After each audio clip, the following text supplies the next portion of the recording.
So, thank you so much for joining us. Oh, absolutely. Could you tell us a little bit about your organization, your family, and everything? CORE was mainly popularized by Roy Innis, my grandfather, and upon his death in 2017, just after, or actually just before the inauguration. Wow. And I know that he was quite the Trumpian, despite being on in his years and sick, that was his kind of guy. And, he built that kind of empire that is core on, truth and logic and not wanting to be conformed to, identity politics and race baiting. He very much was for free thinking, for empowering all, groups of people, but specifically brown people, because he saw, not necessarily he favored, blacks or, what I call brown, simply because they shared a commonality, but because he saw such an urgency with his people, with his ethnicity, that he felt he had to act, and he did. And CORE basically is all about empowering the people. And it stands for people who don't. CORE stands for what? For the Congress of Racial Equality, and I always have to say it's a conservative-leaning, civil rights group, because unfortunately, civil rights groups we never hear about them. Well, they have a reputation, and it's well deserved, sadly, for being, leftist, like the Rainbow Coalition from Jesse Jackson, and the NAN, National Action Network. It's really the National Pack My Pockets Network, led by Al Sharpton. We talk about that all the time on this show. The guy is an absolute disgrace to humanity, not just our ethnicity. Wait, so I heard that there's some sort of story about your grandfather now? Yes, apparently during once the Tawana Brawley incident was proved to be an absolute 100% hoax, he was on the same stage as my grandfather, and in the true fashion of Al Sharpton, was running his mouth and talking stupid, and my grandfather just kind of had enough. He's like, you know what, I'm done. And he's like, get out of my face, and he just kind of went pow and popped him one in the face. Whoa, I gotta see that. We gotta get that clip online. Oh yeah, knocked him clean on his keister. Wow. And I just. What year was that? I don't even remember. I'm not even sure I was born yet. Oh my gosh. But it was sometime in the 80s, I believe. That sounds like and I was born in 86. Was hot. So yeah, and then there was another incident where the official release from the family, the Innis family, was that he wasn't strangling white supremacists. He was fixing his tie. Oh yes. And it's funny because that's the press release said. Yeah, that's the official release. But that guy, was calling him an Uncle Tom because he was someone who, went against the, traditional Democratic Party narrative. I feel so bad for, first of all, Uncle Tom was awesome, and people use that as a pejorative. They've hijacked what he was, and they've twisted it and they flipped it. But that's honestly among the nicer things I think we've both been called. I've been called a traitor. Traitor. So let's talk about that. All that. So, two things I want to talk about. Number one, how is it being who we are and what we are, being conservatives? I know how it is on my receiving end. Let's tell everybody how it is for you. Yikes! I gotta go back into some pretty traumatic instances where they've taken swings at me.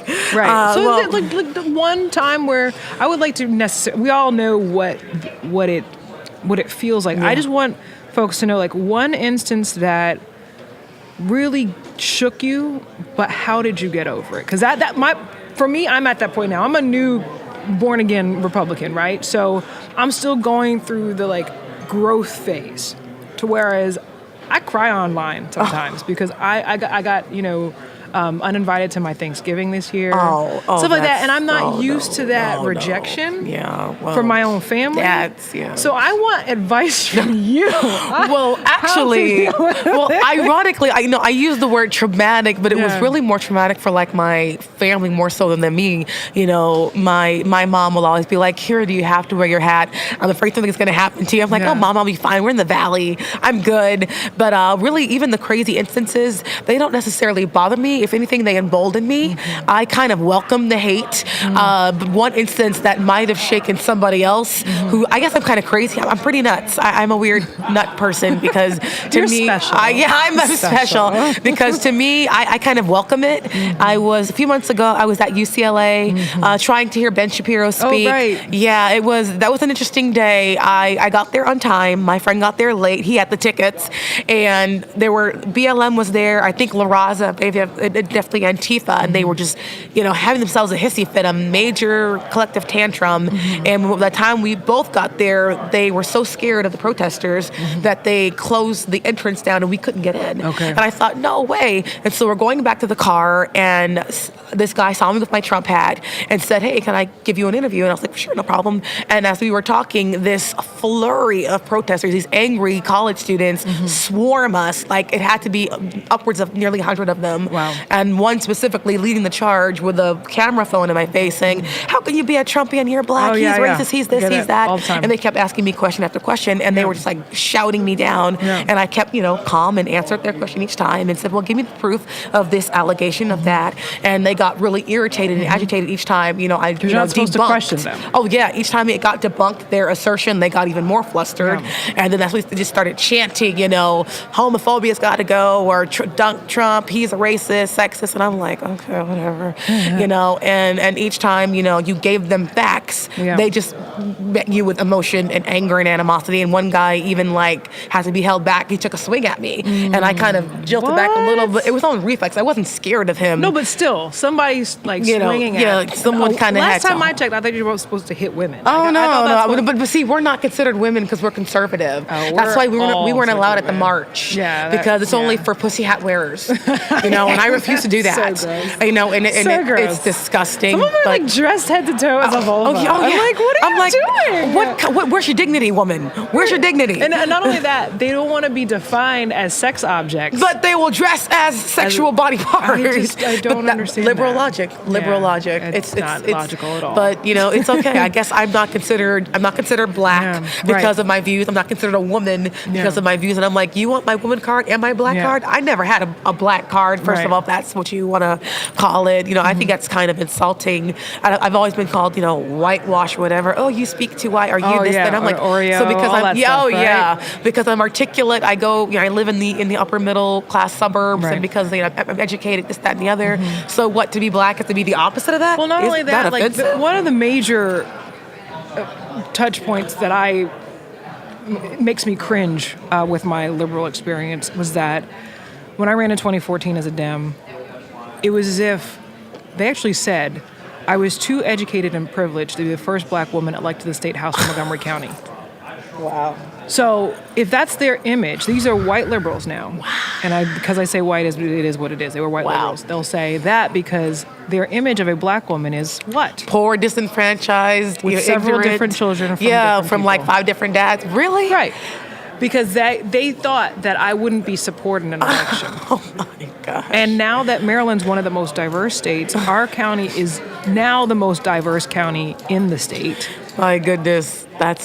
so you that frustration is that party was supposed to be the party for of diversity us, and inclusion. But the moment that someone like us steps up to the plate, and I wasn't the only one. Mm-hmm. Every black woman who ran that year was not supported. And they're like, they weren't the right cut. Right. They weren't the right demeanor. Or it's not our turn. We have to wait our turn. And I'm like, that's it. The other part that I wanted to connect with you about is that next generation piece. I'm a DC native. I grew up with Marion Barry's son, Christopher. Oh dear, I'm sorry. Well, for me, he was actually my first love, to be honest. And so we actually reunited when his father passed away. And for me, we got very close because everybody abandoned him. They came to Marion's funeral talking about how, we love Marion, and they always gave Marion the benefit of the doubt, but always faulted Christopher for growing up how he grew up. And when Christopher decided to run for his dad's seat, that was 2015.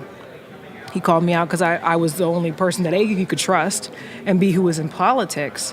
So I basically would travel from Montgomery down to Anacostia every day, and I actually had to stay down in Warden because it's a big trek, during a campaign. And I got to really see not only, we talk about establishment, DC politics, how that generation treats our generation. Yeah. They are not willing. Christopher is a special case, definitely, but everyone across the board, they're not willing to hand over the reins they hold it on to dear life. And that's why I think for you, good on you for your family and your organization to say, okay, well, there's more to us than me personally. Yeah. And with Christopher, he inherited addiction. Marion inherited addiction. Now that we are now family, that I've got to connect with his family, and grew up in the limelight, in the freaking fishbowl of DC. Yeah. Oh, and by the way, as a brilliant black man who happens to be good looking. What, you know what I mean? So I just say that to say, when Christopher passed away, having just seen him at 10 p.m. and he passed away by 1, the sense of urgency that I know I personally have, and a lot of us have in the fight, all of that, 50 years of 60-year dedication to whatever the heck you want to call it, I identify it as a Democrat Party. I identify it as liberalism. I identify it as baloney progressivism. I'm trying not to cuss. I cuss a lot. When I say people die because of it, people are dying. They have died because of it. Christopher is one of the hundreds of thousands, 60,000, I don't know, the number I should know, of people who OD'd in 2016, more so than who died in all of Vietnam. Yep. And now all of a sudden people care about opioid addiction. So congratulations. I guess that's a good thing now. I hate to say it, but I think it's because now the death toll and the adverse effects are beginning to spill out of the intended concentrated target of black people. Yeah. And now, Caucasians and others are beginning to suffer from it. The drug epidemic in general, really, in terms of in America, especially in the last, 30 plus years or so, was literally trucked in by the government into the urban cities. Oh, everything was dropped. So that they could, get these people who were already, very desperate and very much in dire need of I would say, help. Yeah. They say they're easy pickings. We've already impoverished them. Yeah. We've already, got them on the criminal docket. Right. Now we'll just truck in drugs. They'll be beat down. And then that economic piece, for Christopher, he was a general contractor. So his big thing was he wanted a different path. He tried a different path. He wanted to go into business. It is what it is. When you have a company, the stresses of having a company, going contract to contract, all that stuff, his biggest thing was, I love getting young black men back to work. Yeah, that's a good thing. That sense of pride. That pride literally was the organization that Marion started in the 70s. When we were on the campaign trail, the first thing that came out of people's mouths was, Marion was the first person that gave me a job. And that's almost like, that's the conservative piece. That is the piece that we as a society, as a culture, as a community are missing, is that economic sustainability, that the moment that we get that, we're literally, that's freedom. You're exactly right. And that's exactly why the number of us, of black people, are growing in terms of their support for our president. People tend to want to icing over that. They kind of brush over. But the fact is that in 2016, we were at 4% black women's support for him. In just about 2 years, that has almost tripled to nearly 12%. You never hear black about that. Female support. No, and even better than that, in 2016, it was 11% black men who support him, and it's doubled to nearly 24% who support him. And it's really been kicked into high gear because of the record high employment that the urban inner city communities are seeing in terms of economic growth. That has not been seen under either administration, least of all the Democratic ones, in nearly 50 years. A nearly 50-year high for employment, thus a 50-year low of unemployment. Thus, we're seeing economic growth in 1 year. Now, figure this. You had the first black, I call him White House occupier, and a fraudulent one at that, You're fraudulent awesome. one You're at awesome. that. I'm just There are a saying. lot of things that I'm probably for sure I couldn't say about him, on the mainstream White House circuit. occupier. White House occupier. Well, I believe his. I'm a proud birther. I'm gonna say it. Don't. I am. I'm a proud one. To call me. You're my first birther. He said it himself. Okay, so I'm just. Oh my gosh. But Roll the tape. But this guy, therefore, I just call him the White House occupier. But he at least played president, and on all those painstaking, migraine-inducing years of just outright dismal disaster and embarrassment, we had not one scintilla, one smidgen, as he likes to say, of economic growth, of any kind of growth or upward mobility or progress in the black community. Yet he's the first black president. Well, that's the thing. It goes back to it. They think that we're incapable. Yeah. That we're different. That we're not only that, we're defective. They're defective, or that we need the almighty savior of big government to coddle us cradle to grave. I think that's very insulting. Yeah. But what's worse is that it wasn't Chicago and other regions that, are monopolized by the black community already have their problems. Right. How is it that under the first black president, quote unquote, it was left worse than when before he got in? Yeah. You would have thought that at least a smidgen of progress would have been made. We didn't even get to, 1% GDP? Yeah. Let alone 3. And here we are in less than a year under President Donald John Trump, 3% GDP. Oh, yes. I've not been able to say president in 8 years. So I'm saying it. I don't say Trump. I say President Donald John Trump. Well, that is my man. I just love the fact that we are the Democrats' worst nightmare. Oh yeah, I love it. I love pissing them off. It's my hobby.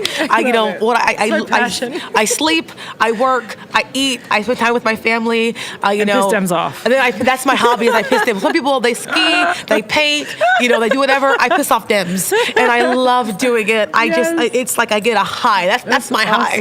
And that's why I spent $85 at the hub downstairs with 3 different Trump shirts and one of the little canister canteens that has Make America Great Again, and it's pink. That's my favorite color. Yeah. And I was like, you know what? If I didn't love Trump so much and then love pissing off Dems so much, especially in LA, I would just be like, nah. But it was worth it. And where I live in SoCal, it's not exactly Trump-friendly territory, but he didn't win California, but in a way he did, because it was more of a symbolic victory in that he got way more of the vote than anyone thought. Yeah. And I know we're about to wrap up soon, but this is the reason why they're going full throttle. Oh yeah. Their whole paradigm, analytics, polling, the votes that they expect are dwindling. Aren't there? Not only that, I remember I'm reading something where there was not a single county in the United States that was majority white and average income, like $60,000, that voted for Hillary. Yeah, that's right. So the average American did not support her. So honestly, President Trump, we didn't vote for that at the end of the day. And we wanted to take the chance and needed different because we were refused to go down that route. Oh, yeah. 8 more years of Obama was not an option in the form of the worst person on the planet, and that is Hillary Clinton. That woman has more of a body count to her name than Chairman Mao Zedong. No, seriously. That woman is beyond abominable, and that liar in a pantsuit is in no way fit. She had them pantsuits, though. Oh, she could rock some pantsuits. She looked kind of like Kim Jong-un with the pantsuit thing. I'm like, who are you trying to model? I mean, I'm just, and the whole hot sauce in my purse? Seriously? Oh, that was the worst. What? I didn't even know that was a thing for us. I didn't even know that was a thing. But if it were a thing, it's a caricature. And not only that, you like the stereotype. This last thing. God, we could be like, I'm so glad we connected. Yes, and I want to make sure that we make sure definitely, we get our information. Please. And if ever I'm in California. Come to the Big Blue. If it weren't so socialist, I would have moved there. Please. We got the best weather. We got the best weather. That's fine. I can only get to Maryland socialism. I can't go as far as But see, this is why we need as many conservatives to move back to California to help, reshape it. Back to Cali? Yeah, we're going back to Cali. I think if we could get this conservative incentives to move back there, or at least spend more time, and it's to talk to the people. We can help reshape the dynamics. Have you ever, I have to ask you, have you ever met Antonio Sabato Jr.?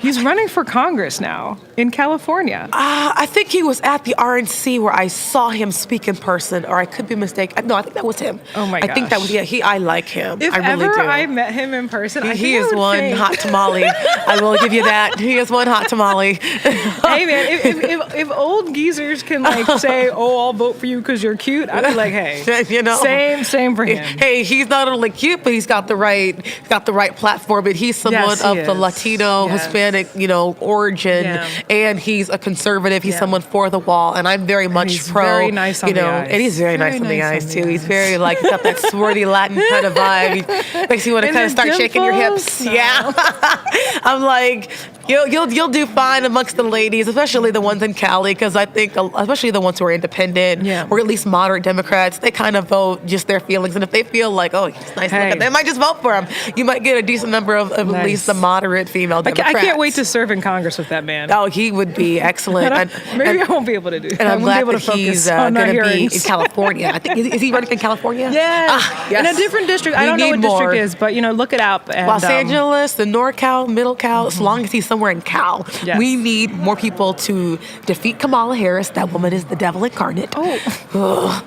I've done the research. They're looking. There's a lot of you feel a certain way about certain people. I have. It's not just my feeling. That's the liberals where they just go on emotion. Yeah, right. I've actually done the research on this woman, and they're looking to make her to the female version of Obama and run her. I remember from Howard. That do a lot of alumni stuff there. Yeah. They're looking to run her in 2020, I think. Get her name out there. Get the palette. She's got some. And then run her in 2024. People know how she got her career. Oh, yes. So I don't think she's going to get that far. Well, I sincerely hope not, because, unlike Nancy Pelosi, who honestly helps turn people away she's from the Democrats. She's a Baltimorean. Yep. Same with Mad Max. We kind of use them. They're actually quite beneficial, because people are like, oh, they turn people away from the Democrats. So they're actually quite the, they're quite the useful set of puppets. Awesome. But your Kamala's a little more insidious, a little more calculated, a little more, calm and collected with her attack. Yeah. And I'm like, no. She's actually more dangerous. It's the silent killer, versus the one that's yelling and screaming, I'm PH45. And I'm like, shut up, Mad Max, please. You're just embarrassing me as a woman and as a woman of color. Wow. I mean, and I hate to say that, as if white women don't have color, or white people in general. I say women of brown color, because we all are some kind of color. Yeah. But anyway, so thank you so much for your time. I really appreciate it. I know there's all these different things that we're going to. Yes, and absolutely. We'll be here for another couple days, but I'm so honored to meet you. Absolutely. I saw you earlier at the prayer, and I was like, oh, nice. I thought you were here. I know. I wasn't expecting to get the call for it, and it's like, there it happened. Yeah, I'm like, all right. This is why we're here. I mean, we want to make sure. We're here to take whatever platforms we have, especially as brown women and millennials at that, in not exactly, Trump-friendly territory, Baltimore, California, and let the world know that we do exist. We're not unicorns. Yeah. We're here, and we have a message, and the people, specifically our ethnicity, desperately needs to hear it. Absolutely. And any chance that either of us, all of us, can take from you, Candace Owen, Denise Borelli, myself, Niger Innis, all these different, conservative people who are out and spoken, but are brown in skin tone, to defeat that leftist lie. Yes, we've got to do it. It's worth it to help wake up. If we can just wake up one person each. And we do it. We do. That's worth it. Awesome. It's worth all of the calls of being a coon and a traitor and a sellout and being in the, quote, sunken place. I didn't get that till I saw the movie, and I was like, I get it now. That's crazy. I was like, okay. I still think it's silly, but whatever. Well, thank you so much. Absolutely. For your time. Anytime. Have a great rest of the CPAC. Awesome. I know this is your first one. My second. Which second? My third. I'm enjoying it. I can't wait to see what Friday brings. And Trump's going to be speaking. I'll be right there in the front row cheering, with my hat. Thank you. I can't wait to see him. So you guys have a great rest of CPAC. Thanks. All right. Bye.